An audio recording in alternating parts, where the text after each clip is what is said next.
కృష్ణా జిల్లా మచిలీపట్నం అసెంబ్లీ వేదికగా జగన్మోహన్ రెడ్డిపై బాలకృష్ణ, కామినేని శ్రీనివాస్ చేసిన వ్యాఖ్యలకు స్ట్రాంగ్ కౌంటర్ ఇచ్చిన పేర్ని నాని గురువారం నాడు మచిలీపట్నంలోని వైఎస్ఆర్సీపీ కాంగ్రెస్ పార్టీ కార్యాలయంలో మాజీ మంత్రి పేర్ని నాని మీడియా సమావేశం నిర్వహించారు.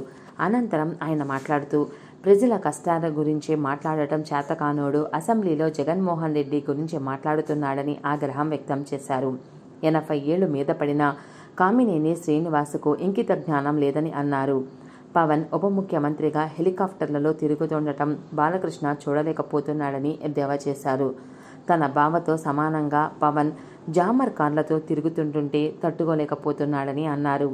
బాలకృష్ణ వల్ల అసెంబ్లీ గేటు దగ్గర కూడా బ్రీత్ ఎనలైజర్లు పెట్టాల్సిన పరిస్థితి వచ్చిందని తెలిపారు. బాలకృష్ణ తప్పతాగి కళ్ళు నెత్తికెక్కి మాట్లాడుతున్నాడు. అసలు సైకో బాలకృష్ణనే అని, పవన్ కళ్యాణ్ని చూసి తట్టుకోలేని బాలకృష్ణ సైకోలా ప్రవర్తిస్తున్నాడని అన్నారు. అవి నువ్వు బట్టి పట్టినంత మాత్రాన ఇట్టాగుంటుంది. బట్టి పడితే జీవితం, బట్టి పట్టిన బతుకులు ఇట్టాగా ఉంటాయి. పేరుకేమో బయట మామూలుగా మైకుచ్చుకుంటేనేమో వేదాలు ఉపనిషత్తులు అవి మాట్లాడటం ఆ ఊ అని చెప్పని, మనిషిని మందేస్తే ఇది మన తంతు.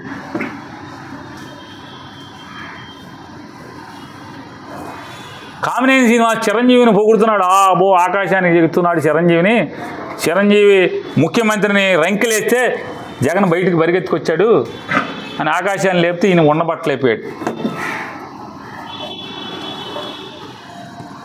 లేచిపోయి వెంటనే కామినేని శ్రీనివాస్ గారు సైకో, అప్పుడు వచ్చారు కదా సినిమా వాళ్ళు అది ఇదని.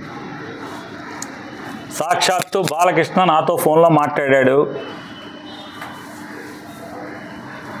నాతో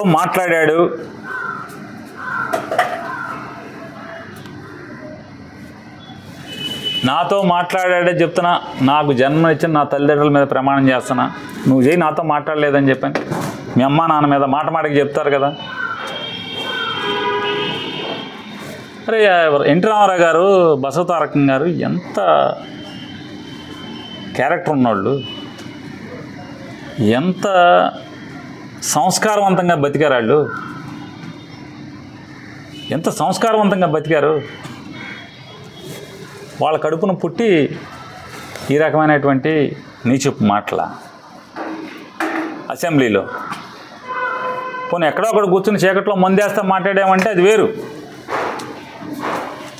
ఎవడో వీడియో తీసి ఫోన్లో తీసేశాడు, బయట పెట్టేశాడంటే అర్థం ఉంది. అసెంబ్లీలో మాట్లాడతారు. నన్ను అడిగావు బాలకృష్ణ, నన్ను అడిగావు ఫోన్ చేసి, జగన్మోహన్ రెడ్డి గారితో అపాయింట్మెంట్ ఇచ్చు నేను వచ్చి కలుస్తానని చెప్పని. అఖండ సినిమా కోసం మిరియాల రవీందర్ రెడ్డి ఆయన ఎవరో ఉన్నాడు, నా దగ్గరికి వచ్చాడు. నన్ను అడిగి 10 మందితో మాట్లాడించి అపాయింట్మెంట్ తీసుకుని నా దగ్గరికి వచ్చాడు. సార్ మా హీరో గారు మాట్లాడుతా అంటున్నారు, కొద్దిగా మాట్లాడండి సార్ అన్నాడు. మీకు అభ్యంతరం అన్నా? నాకే అభ్యంతరం లేదు, మాట్లాడండి. నేను మంత్రిని, మాట్లాడాలి, బాధ్యత, మాట్లాడించండి అని. మాట్లాడావు. జగన్మోహన్ రెడ్డి గారు ఎట్లా ప్రవర్తించాడు నేను వెళ్ళి అడిగితే, సార్ బాలకృష్ణ ఫోన్ చేశాడు సార్, వస్తాడంటే మిమ్మల్ని కలుస్తాడంటే కొద్దిగా అపాయింట్మెంట్ ఇవ్వండి అని అడిగాను. ఏ బాలకృష్ణ? చంద్రబాబు నాయుడు బామ్మర్దే. అవునండి, ఆయన బామ్మర్దే.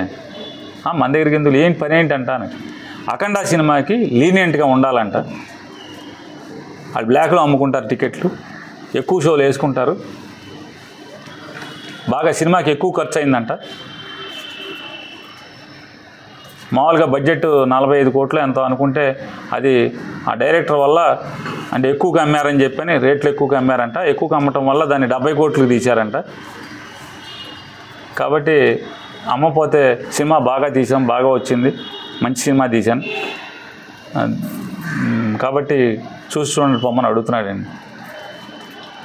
సరే ఏదో ఒకటి మాట్లాడేసరికి వాళ్ళకి ఏమైనా సాయం కావాలంటే చేసి పెట్టని చెప్పి. అంత హుందాగా ప్రవర్తించినటువంటి జగన్మోహన్ రెడ్డి గారి గురించి మాట్లాడే భాష. వాళ్ళ తండ్రి గారు ఏం చేశాడు మీకు సాయం తెలీదా? యావజ్జీవ కారాగారం అనుభవించాల్సినోడు కదా. జీవితంలో మర్చిపోతాడు ఎవడన్నా? మనిషి జన్మెత్తినోడు చిన్న సాయం చేస్తే ఎవరు కూడా మర్చిపోరు. అట్లాంటిది ఏమవ్వాలి? ఏం చేశారు?